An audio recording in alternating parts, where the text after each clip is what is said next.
不知道您有没有听说过这么个习俗，叫避放。这个习俗啊，宋代就有。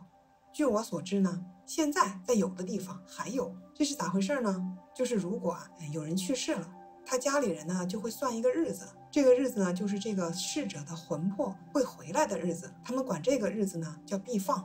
避放这一天呢，逝者的亲属都不能在家里待着，他们要请一个和尚为这个逝者守灵、诵经、超度，并且这个亲属在离开的时候，还会在家门口撒上一层薄薄的炉灰。那个意思就是说呢，如果说逝者的魂魄回来了，他们要看一看这个炉灰上会留下什么痕迹，以此来判断逝者将来的去向。咱们今天这个故事呢，就是因这个习俗而起。博阳有一户姓韩的人家，他家老太太去世了，然后呢，在避放这一天，他们就请了永宁寺的一个僧人，叫宗达，来给老太太守灵。这天晚上，韩家人都离开了嘛，这个僧人呢，就开始闭目念经，念。到了后半夜，突然听到老太太屋里传来呜呜的哭声，而且这个声音嗡嗡的带着回响。宗达就挺害怕的，他就不念经了，他就改念楞严咒，因为楞严咒更厉害嘛。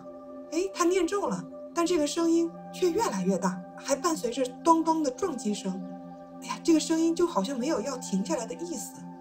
宗达吓得不行，但他也没有别的办法呀，就只能是一刻不停的念咒，念。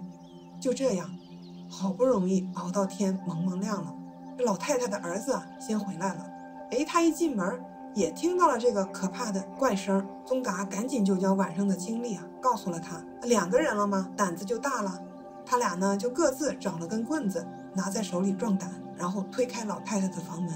因为天刚亮嘛，房间里还是很黑，就看见暗处有一个大概4尺长的东西，头像瓮那么大，朝他们撞来。宗达抡起棍子就敲向那个怪物，就听咣当瓦片碎裂的声音，然后一只小狗蹦了出来。老太太的儿子一看，这不自家的小狗吗？然后两个人就终于松了口气。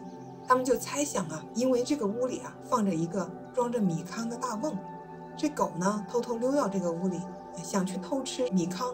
韩家人晚上在离开之前也没注意，就把这狗也锁屋里了。那狗呢就把头伸到瓮里吃米糠，吃多了嘛，它头退不出来了。这么着折腾了一晚上。